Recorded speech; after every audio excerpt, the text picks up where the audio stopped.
Саламатсыздарбы? Окуучулар Санарип Кампа платформасына кантип каттала алышат жана Санарип Кампада көнүгүүлөрдү кантип аткарса болот. Ал үчүн окуучулар Санарип Кампа платформасына браузер аркылуу киришет. Мисалы, азыр биз Chrome браузери аркылуу киребиз. Браузерди ачкандан кийин адрестик жолчого сайттын адресин жазабыз.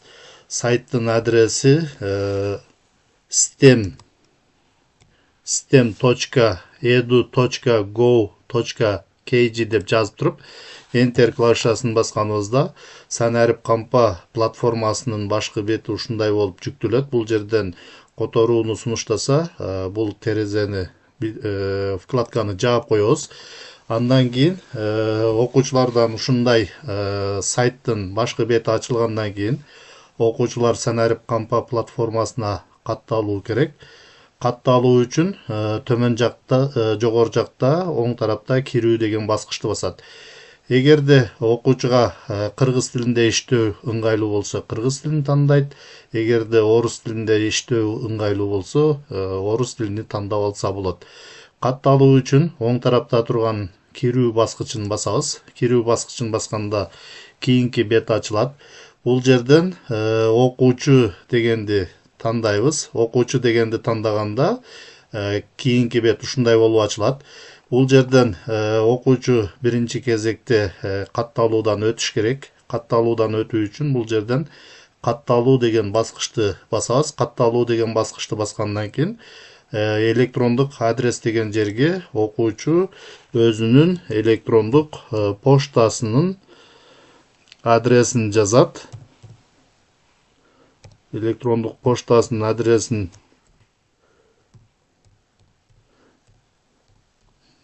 жазат.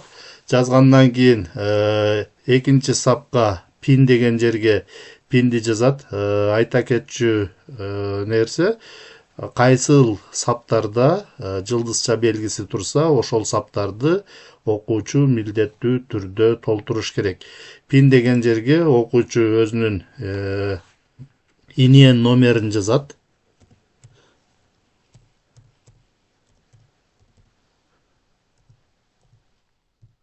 Иниен номерин жазгандан кийин фамилия деген жерге окуучу өзүнүн фамилиясын жазат. Андан кийин имя деген жерге сөзсүз түрдө атыны жазыш керек. Андан кийин отчество деген жерге жылдызча жок бул сапта окуучу кааласа жазып койсо болот, кааласа жазбай койсо деле болот. Андан кийин сыр сөз деген жерге окуучу өзү сыр сөз ойлоп табат.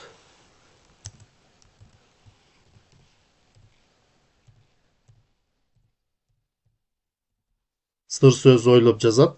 Сыр сөз латын тамгаларынан жана цифралардан туруш керек. Андан кийин сыр сөздү растоо деген жерге ошол сыр сөз деген жер сапка жазган сыр сөздү кайра кайталап жазат. Андан кийин катталуу деген баскычты басат. Катталуу деген баскычты басканда катталуу ийгиликтүү аяктады деп чыгат. Бул жерден окуучу сыр сөздү сактап койсо да болот. Эгер сактагысы келбесе, жөн эле билдирүүнү жазып койсо болот. Окуучу катталгандан кийин оң тарапта ушул жерде кирүү деген баскычтын ордунда аккаунттун белгиси пайда болуп калат. Демек, окуучу Санарип Кампа платформасына катталды. Эми окуучу Санарип Кампа платформасына катталгандан кийин Санарип Кампа платформасындагы бардык материалдар менен таанышып чыкса болот. Башкача айтканда, өтүлгөн темалар боюнча өз алдынча окуп, темаларды үйрөнсө болот. Ошондой эле бул жерден Санарип Кампа платформасында окуучулар өз алдынча көнүгүүлөрдү аткарса да болот. Окуучулар бул жерден көнүгүүлөрдү өз алдынча аткарышып, билимдерин бышыкташса болот. Ал үчүн бул жерден көнүгүүлөр бөлүмүн тандашат. же болбосо бул жерден издөө деген баскычты басуу аркылуу көнүгүүлөрдү издеп тапса болот. Азыр бул жерден издөө баскычын басабыз. Издөө баскычын басканда ушундай фильтр деген панель ачылат. Бул жерден материал түрү деген жерден тандаңыз деген баскычты басканда бул жактан материалдын түрлөрү чыгат.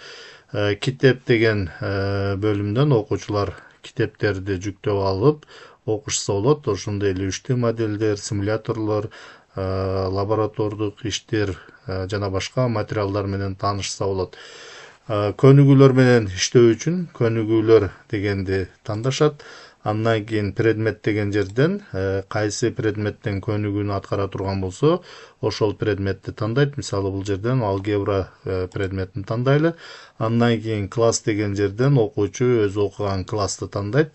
Тандаңыз баскычын басканда бул жактан класстар чыгат. Окуучу кайсы класста окуса, ошол классты тандайт. Андан кийин издөө деген баскычты басканда бул жактан ошол предмет боюнча көнүгүүлөрдү чыгарып берет. Азыр алгебра предмети боюнча 8-класстарга 46 материал табылды дейт. Демек окуучу ушул жерден темаларды тандап көнүгүүлөрдү аткарышса болот. Азыр бул жерден сандын стандарттык түрү деген теманы тандаганда бул жактан көнүгүү ушундай болуп жүктөлөт. Бул жерде биринчи сурообуз бир жоопту тандаган суроо экен. Бул жакта суроолордун типтери ар кандай болушу мүмкүн. Бир жоопту тандаган, бир нече жоопту тандаган жана матрица түрүндөгү тесттик суроолор болушу мүмкүн. Азыр бул жерден окуучу өзү туура деп эсептеген жоопту белгилейт. Мисалы ушул жоопту туура десе, ошол жооптун сол тарабында турган көзөнөкчөнү белгилешет. Андан кийин экинчи суроону белгилейбиз. Андан кийин үчүнчү суроону белгилейбиз. Андан кийин төртүнчү суроону белгилейбиз. Андан кийин бешинчи суроону белгилейли. Андан кийин алтынчы суроону белгилейли. Андан кийин жетинчи суроого барганыбызда, жетинчи суроодо жоопту окуучу өзү бул жерге жазыш керек экен. Окуучу жоопту жазуу үчүн жооп жаза турган сапты басканда курсор пайда болот. Бул жерге окуучу жоопту жазат. Азыр бул жерге мен 2 деп жазып турайын. Туура эмес болсо дагы жазып туралы. Андан кийин 8-ci суроону белгилейли. 9-cu суроону белгилейли. Мисалы бул жерден азыр мен туура эмес белгилеп турайын. Андан кийин 10-cu суроону белгилейли. 10-cu суроону белгиледик. Андан кийин аяктоо деген баскычты басканда окуучудан ушундай билдирүү чыгат. Бардыгы 10 тапшырма берилиптир. Жооп 10 тапшырманын бардыгына жооп берилди дейт. Туура 6 суроого туура жооп берди дейт. 4 суроого туура эмес жооп берди дейт. Бул жерде диаграмма түрүндө дагы көрсөтөт. Демек 40%-на туура эмес, 60%-на туура жооп берди дейт.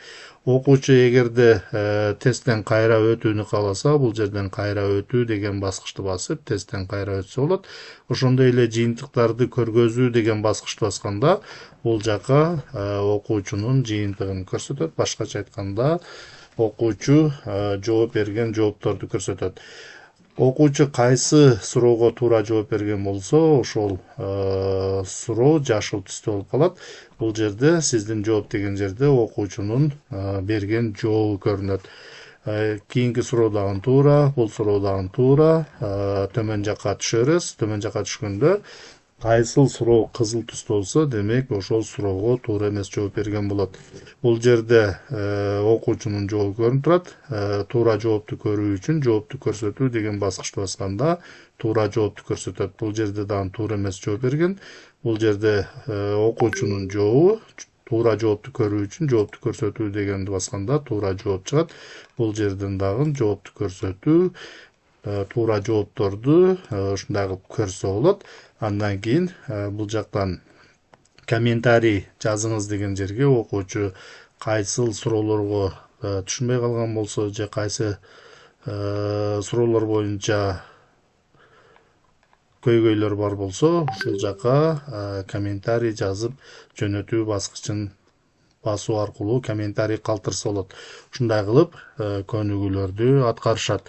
Эми башкы бетке кайтып баруу үчүн өйдө жакка чыгабыз. Барактын өйдө жагына чыккандан кийин бул жерден башкы бет деген баскычты басканда башкы бетке кайтып келет. Кайра эле көнүгүүлөрдү иштөө керек болсо издөө баскычын же көнүгүүлөр бөлүмүн тандап, бул жака материалдын түрүн тандап, андан кийин көнүгүүлөр деген тандаганда автоматтык түрдө бул жерде көнүгүүлөр тандалган болот.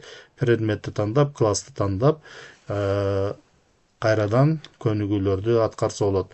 Ал эми башкы бет дегенди басканда бул жакта мисалы окуучу презентацияларды ачып, өтүлгөн темалар боюнча презентациялар аркылуу кайрадан темаларды бышыктоо үчүн окуп чыкса болот. Мисалы бул жерде азыр презентация деп турат материалдын түрү. Кайсы предмет боюнча окууну кааласа, предметти тандайт, андан кийин класс деген жерден классты тандайт, андан кийин издөө деген баскычты басканда мына ошол алгебра предмети боюнча 8-класстарга презентацияларды чыгарып берди. Ушул жерден презентацияларды ачып, өзү алдынча окуп, темаларды бышыкташса болот. Окуучулар санарип кампага катталышып, ушундай жол менен иштешсе болот.